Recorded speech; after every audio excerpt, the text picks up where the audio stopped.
Ladies and gentlemen, I'm speaking to you from a typical American home in Hyannisport, Massachusetts. Since January of 1960, this family of smiling and happy people have undergone a change. You might say they've been engaged in a new and different type of experiment. Sir, as head of this average family, what was this new experience undergone by you and the members of your household? Well, after 2 years of brushing with the Crest toothpaste, our group had 21% fewer cavities with Crest. Hi, welcome to the show. I shaved my beard. And it's magic. Absolute magic. So, today we have quite a record for you. I would say it's quite a record. It is The First Family by Vaughn Meader. And we mentioned Vaughn Meader last week because we just heard a little bit of reference to him talking about Alan Sherman's career, how there was some level of influence to Vaughn Meader having a Kennedy impression, but it's not until we actually delved into this, really heard the record, and then did the research did it actually make sense that one musical comedy artist and parody artist could have an influence on the rest of the industry. And, excuse me, it is just packed with really great bits about the Kennedys' personal life and about politics of the time. And while it does make a lot of references to that period of his, the presidential early 1960s, it still holds up really, really well. Well, it holds up because as much as there, yes, certain references to the time, the politics of the time, little like daily life bits, I think the construction of it is just funny enough. Like the idea of like taking someone who's in a high position of power and then reducing them all to sort of like really weird, like fun caricatures. There's nothing like that's really mean about this, which is what I think it's interesting for something that was developed as a parody of a major political figure. Like it doesn't like skewer the Kennedys. It just creates this like weird fantasy comedy version of what their private lives have to be like. Exactly. It has a lot to do with understanding that this is probably the first time that people got an in-depth look at what, home life of a politician was like. I mean, this is right after the first televised debate, which was Nixon versus Kennedy. I actually covered that in a project in high school once, talking about the importance of television in that respect. But that's how... Wearing makeup is really crucial, which is why neither of us do. Exactly. Yeah, but it kind of started the catalyst of... that you started to have a view into people's lives. Well, he was like our current president. For future reference, it's Obama. Has been referred to a lot, criticized, I think, to a point unfairly, of being a media president. But that's the thing, is that I think it's just he's at least maybe more media friendly than the. Maybe we shouldn't get into current politics as much, but it's relevant. But Kennedy, I think, is the first good media president. He's a handsome guy. He's got a pretty wife and a pretty family. They're all very photogenic and are very eloquent when they're talking about things. Kind of what gets parodied. Progressive Irish Catholic. Exactly. People like them so much, which is why I think this is such an interesting parody, because it doesn't come from that place you see in a lot of sort of political humor that leads up to this, and even since, where it's like a lot of really like harsh breakdowns of a president. It's not abrasive. It's more just a tickle of, this is the way things could be for them in the White House.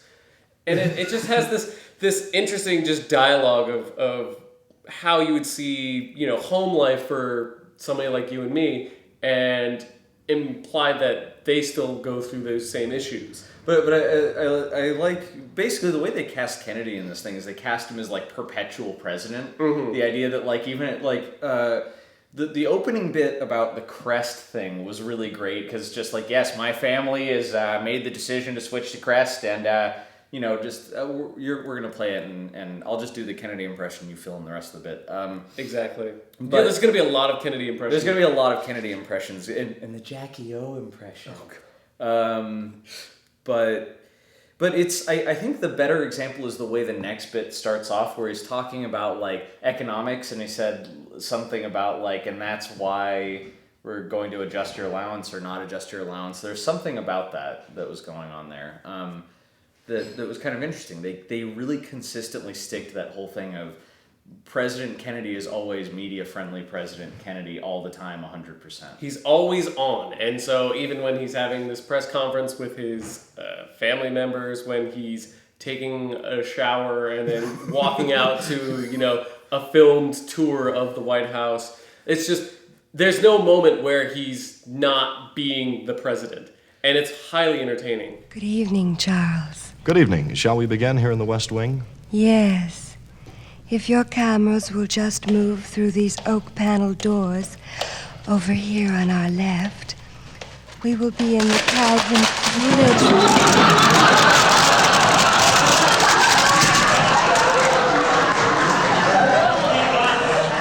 Which was named after our 35th president. I can't help but wish your cameramen had opened the doors before they moved their heavy cameras through them. The doors, incidentally, were a gift from Mrs. R.C. Greenleaf of Raleigh, North Carolina. They were made out of solid oak, and up until a few seconds ago, they stood over 15 feet high. And so I wanted to get into a little bit of the background behind this album. Do. It's interesting. Vaughn Meader is actually, I think in his early 20s when he recorded this, he was originally a musician, but found that because he grew up in the same area as John F. Kennedy, or the Kennedy family, he actually came naturally to have a Kennedy impression. And it was so successful that he went right into doing this album, which upon release sold 1 million copies a week for 6 weeks. And by 3 months into its release, it had sold 7.5 million copies, making it the most sold album, the largest selling album ever in 1963.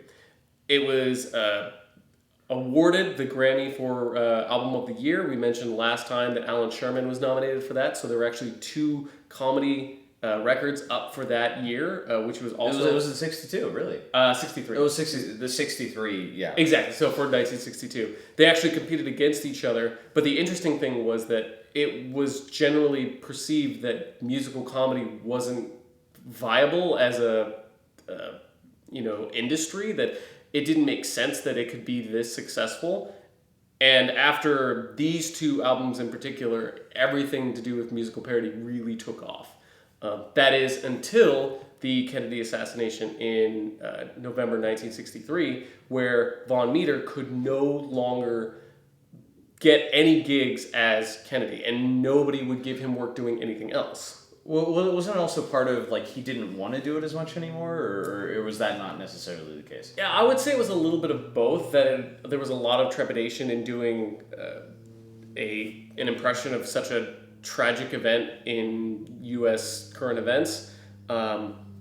It definitely had a play on other people's perspectives, though, that they didn't want to also have that, maybe as he possibly got more desperate in trying to find work, because since that's what he was known for, he was typecast as a Kennedy impersonator, people would not hire him.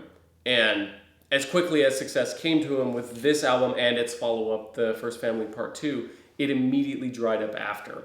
And because of that, he went back to being a musician. He enjoyed country music. He formed a band in, I can't remember the year, but he formed a band called, I think it was Beach Bunny Express, that played bluegrass, and he owned a pub for the rest of his life until he died in 2004. So as quickly as this changed his life, it went away the exact same way. And it's pretty amazing that that had that influence on the industry as well, because he was typecast as a parody artist, and since nobody would do parody anymore, people like Alan Sherman couldn't get work because people just didn't want to associate with parody because they saw the success of Vaughn Meader as Kennedy, and it just didn't bode well for the industry, and it took many years for musical parody to recover. Yeah, I think musical parody. Well, I mean, this isn't so much musical parody though. Musical comedy stuff. Comedy album. Comedy albums like this, I think maybe more because I think you're also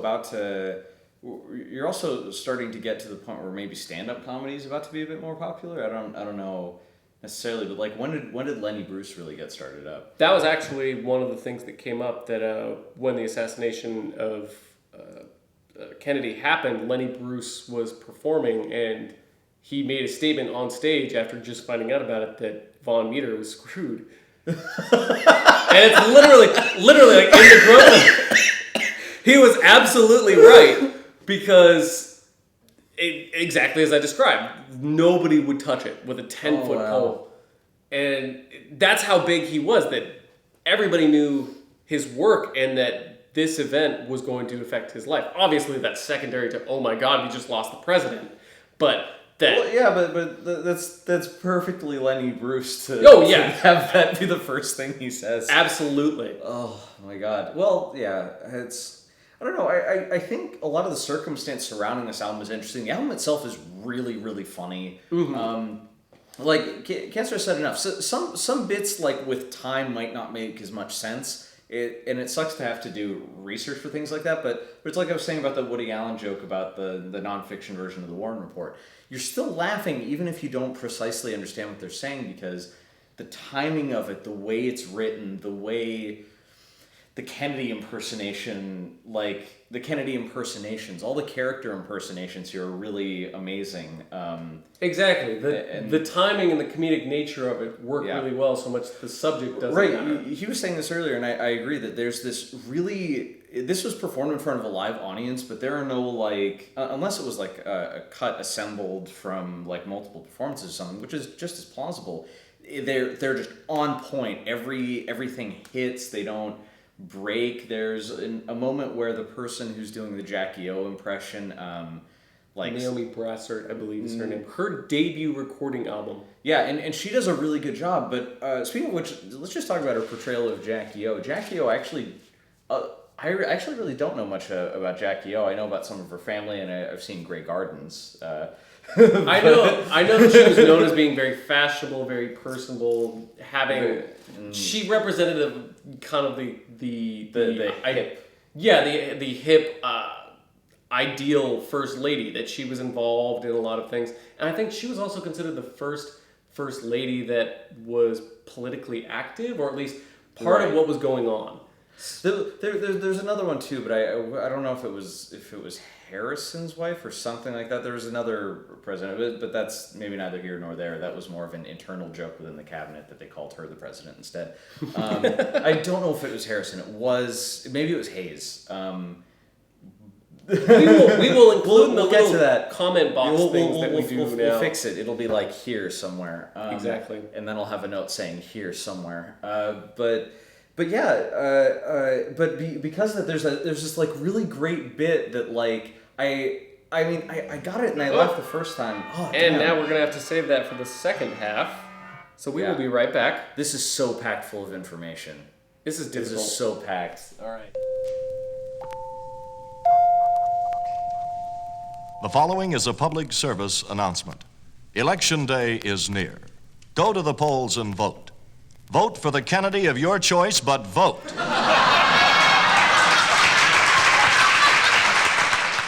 Welcome back. Hi. You were in the middle of something? Right, we were talking about the Jackie O bit where she's like saying hello to all these people, like Leonard Bernstein is like as if it's all these guests arriving for a dinner party, and JFK, like after everyone is introduced, is like, why is it always all of your friends? Oh yeah, this is my friend. This is my friend. It's like, well, why can't it be our friend? And it's the kind of problem that you'd see. Like, I don't think she introduces it necessarily as her friends, but I like the idea that like by the end of it, and this may be a time thing, but I sort of already understood with like Leonard Bernstein that it's just like these are like unusually hip, like to a point, not like politicians. Which is, I think, the joke at the end being that like JFK doesn't have any cool friends. Huh. I totally saw that from a different perspective of like. In a couple situations, everyone's always like, "Oh, it's my friend," and not our friend. Yeah, or I think that's valid, but I also think it's like it's like all of her friends are like Leonard Bernstein, and that makes a lot of sense then. And then the one where she's taking people on the tour of the house, the one where she goes in on him on the shower. That's impressive. She points out these like it's like and if your camera crew will go to the door on the, I think it's the door on the left or something like that. Or she says, I can't remember. She references because she thinks it's a certain room. Go through this door over here, and they just like. Walking through the oak doors, and it goes into a short bit of we're these up doors. Until 30 before. seconds ago, exactly stood about 8 feet high. It's a fantastic bit, and that in itself actually shows the effectiveness of Naomi Brasser as Would Jackie you like O. me to point out these paintings as we go? Yes, I would. There's this one. And this one And over this one here, over here. and this big one up here, and this little tiny one down here. Yes, thank you for pointing this out to me. It's so well done. Yeah. What's your favorite bit in this? Actually, by the way, I would say probably the international conference where they have all the leaders of the major communist it's Chiang Kai-shek, Khrushchev, Castro. I know. I think David Ben Gurion and Yes. Nasser is there too. And it kind of Abdul Nasser, and they have the whole thing. It's David Ben Gurion, call me Ben for Abdul Nasser, call me Abe. And I think it's funny that even though it's not really implied in the joke that it's Ben and Abe, like the presidential Right. Individual's political history. But I think the thing about that bit that really sits very well for me is that it starts off when you hear all these names and you know that it's supposed to be an important political conference, and it just goes into getting everybody's order for lunch. Oh, the Khrushchev bit. Who was the person who ordered the Western sandwich? I can't remember. And I guess we can look that up later. But the important bit is what follows. Oh yeah, I wish I could remember who it was. But I'll have a Western sandwich. I have a Western sandwich now. If I'll have a Western sandwich, I'll have an Eastern sandwich. We don't make an Eastern sandwich. Well, then give me the eastern half of his Western sandwich. It's just like it's just so rapid fire, and it's so fucking good, and these bits are tight too. Yeah, like there's so many of them.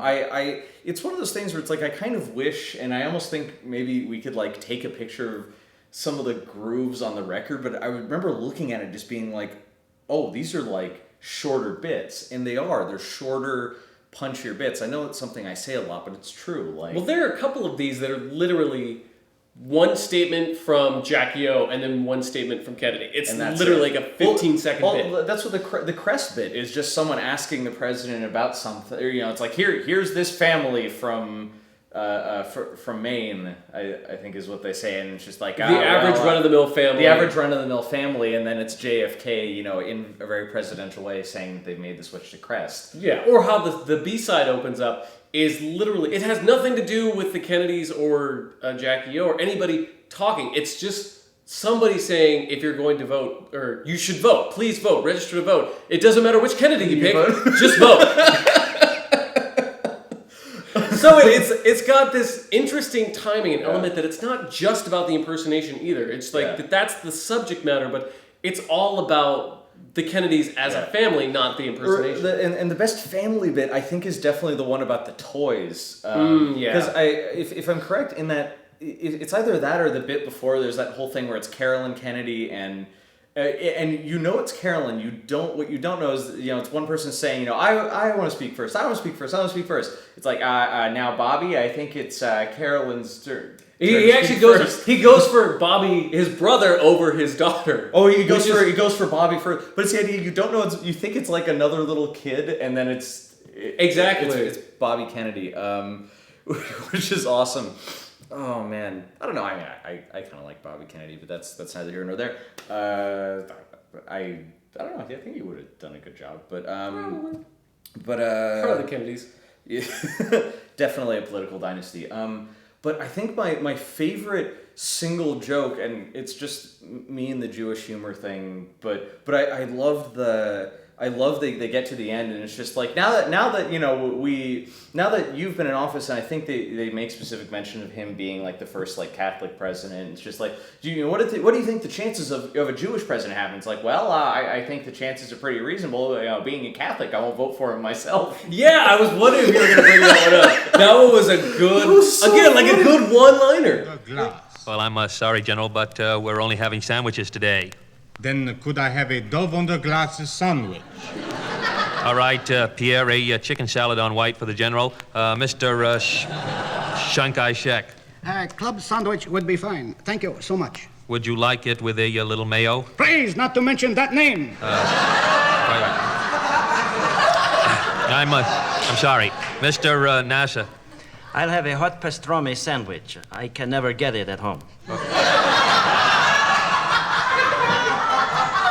what kind of bread? White toast with lettuce and mayonnaise. Mr. Nasser, What do you want, Ben Gurion? look, I know we don't get along. You never listen to me. Now you're fooling around with rockets. But this time, please listen. Pastrami don't go with white bread and lettuce and mayonnaise. Have it on rye bread with mustard and a glass tea you'll enjoy. I think that Mr. Ben Gurion has a point there. All right, I'll take a chance. Good boy. And if you like pastrami, next time you're in my neighborhood, drop into the house. My wife makes a gefilte fish. It melts in your mouth. We'll have to get together, Mr. Ben Gurion. My name is Ben Gurion. You can call me Ben. My name is Abdul Nasser. You can call me Abe. Good. Now, fine. Mr. Khrushchev. Oh, you don't have to order special for me. I'll have a bite of everybody else's.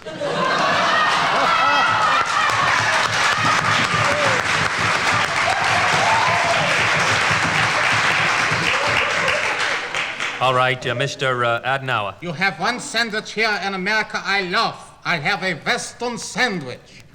If Adenauer has a Western sandwich, then I'll have an Eastern sandwich. There is no Eastern sandwich. Then I want the Eastern portion of his Western sandwich. Like it's so well written, and it's ultimately I'm really sad that that what follows after it is the assassination of Kennedy and then the destruction of a lot of copies of this record, which you mentioned. Yes, after the assassination, Verve Records, the MGM distribution label, took all the remaining copies of this one and the part 2 and immediately destroyed them. They pulled them off the shelves. They didn't want to be seen as capitalizing on the tragedy. So even though there were a lot of copies of this record sold initially, there's... I think you said that you see it in a lot of record stores, but you don't see people owning it. A lot of record stores I've been to, just a lot of used record stores, secondhand shops, things like that, consignment stores, antique stores, any place where there's just records sitting around, you'd be surprised how many copies of this one you'll find. Like really, I go hunting for it. You'll probably find a copy. You could probably find one on Discogs for pretty cheap. Mm-hmm. This is a big record.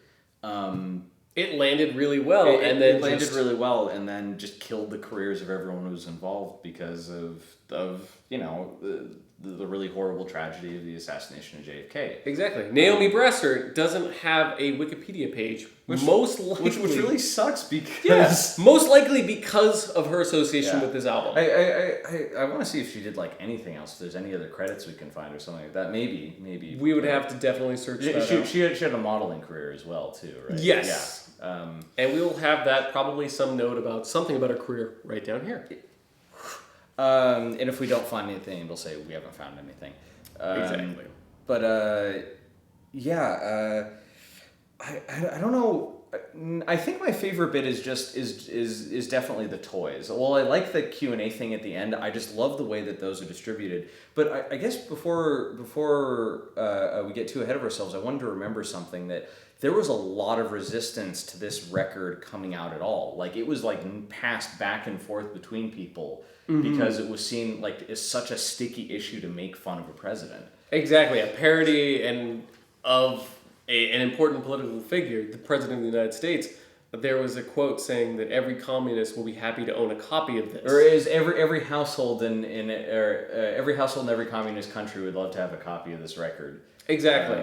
And as it turned out that Kennedy himself had heard the record, he apparently, supposedly, jokingly gave copies of it as gifts around Christmas, was once asked if the album entertained him or annoyed him, and his response was that he thought the impression sounded a little bit more like Teddy Kennedy, so Teddy's the one who's annoyed.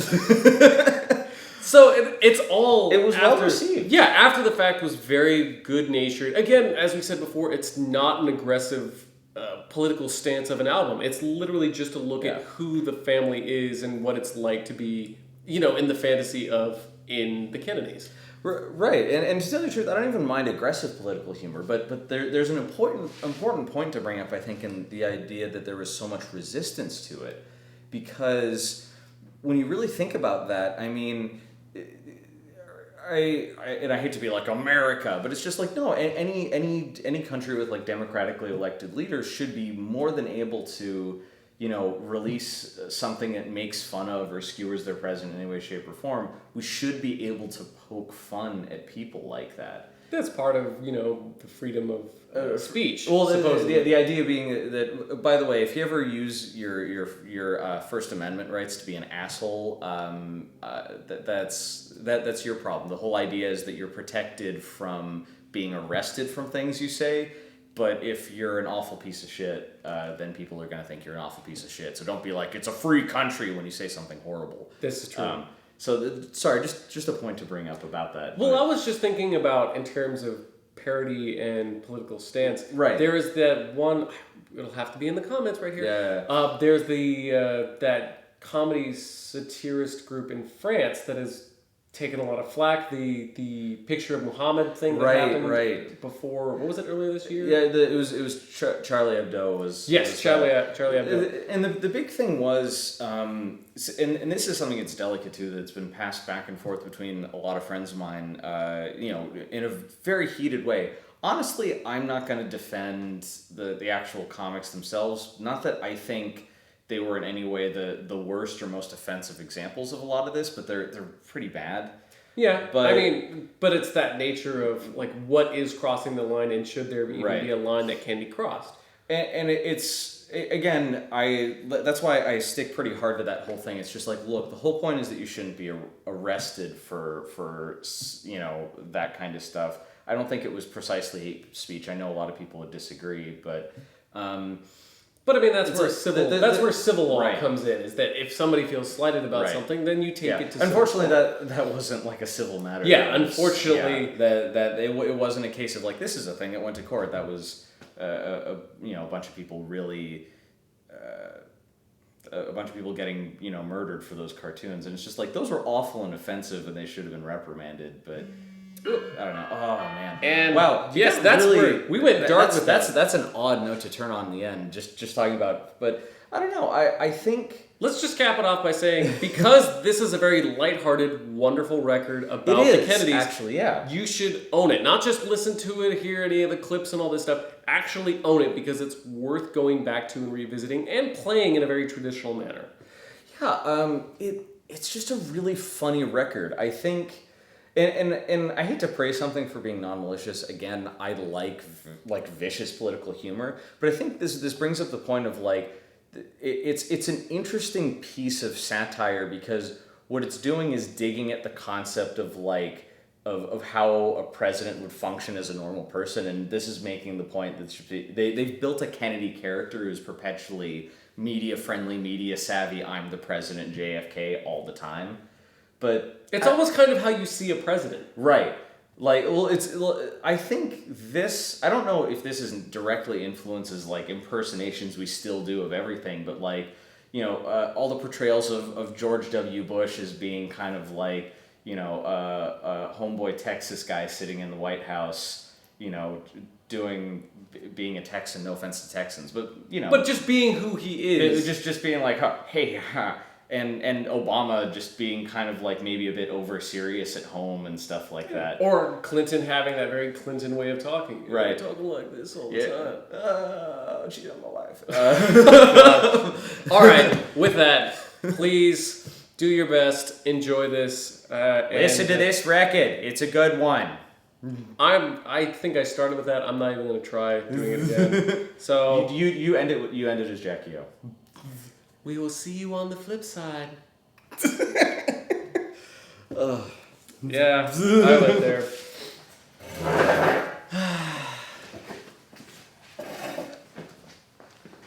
And that's the end of the episode. Thank you very much for sticking around and watching the whole thing. Like, subscribe, comment, click down below the thingy.